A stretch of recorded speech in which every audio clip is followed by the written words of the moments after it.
Revenue సదస్సుల ద్వారా భూ సమస్యల పరిష్కారం అయ్యే విధంగా చర్యలు తీసుకోవడం జరుగుతుందని వేమూరు మండల తహసీల్దార్ సుశీల తెలియజేశారు. ఈ నెల 16వ తేదీ నుంచి నిర్వహించ తలపెట్టిన గ్రామ రెవెన్యూ సదస్సుల గురించి మంగళవారం వేమూరు మండల పరిషత్ కార్యాలయంలో అధికారులతో అవగాహన కార్యక్రమాన్ని నిర్వహించడం జరిగింది.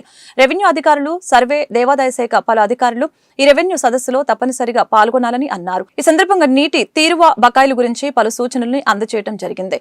కార్యక్రమంలో జనసేన పార్టీ నియోజకవర్గ సమన్వయకర్త ఊసా రాజేష్, మండల వ్యవసాయ అధికారి సునీత, యుఓపిఆర్డి శేఖర్, ఇతర శాఖల అధికారులు పాల్గొన్నారు.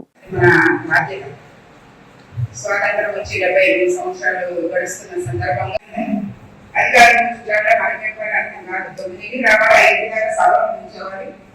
కొంతమంది రైతులు పొలం పనులు చేసి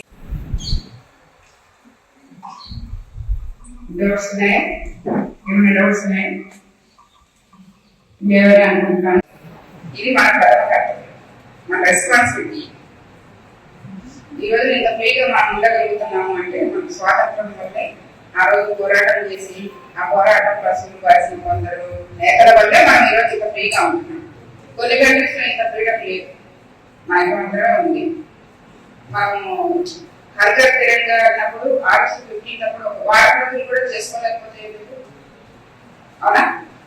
చేయాలి. అందరూ నేను యాక్టివ్గా తీసుకోండి, సెల్ఫీ తీసుకోవడం ఎక్కువ ఇష్టపడ్డారు కదా, చేసి ఈరోజు యాప్లో అందరూ చేస్తారని కోరుకుంటున్నాను. తర్వాత రెవెన్యూ సదస్సుల గురించి ఇప్పటి వరకు నేను అన్ని విషయాలు చెప్పాను. అన్ని డిపార్ట్మెంట్, అన్ని శాఖల వాళ్ళు కూడా ప్రతి విలేజ్ లో 9 హాజరు కావాలి. వాళ్ళు మన రెవెన్యూ సమస్యల్లో మెయిన్ రీసర్వే గురించి అడుగుతారు. దాని గురించి కూడా పాస్బుక్స్ ఏమన్నా బీపీసీలు ఇస్తే తీసుకోవాలి. మనం తీసుకొని కొత్త వాటిని వాళ్ళు అప్లై చేయించాలి. ఓకేనా? రైతులు ఎవరైనా ఏదైనా అడిగినా సామర్థ్యం మండలంలో జరగాలని కోరుకుంటున్నాను. అదేవిధంగా ఈ రైతు సదస్సు కార్యక్రమం కూడా ముందు నేను ఇక్కడ చెప్పవచ్చో లేదో తెలియదు కానీ గత 5 సంవత్సరాల నుండి సచివాలయం స్టాఫ్ కూడా కొంతమంది ఎప్పుడో 12:30కి, 1ంటికి, 5ంటికి వచ్చి పంపేస్తున్నారు.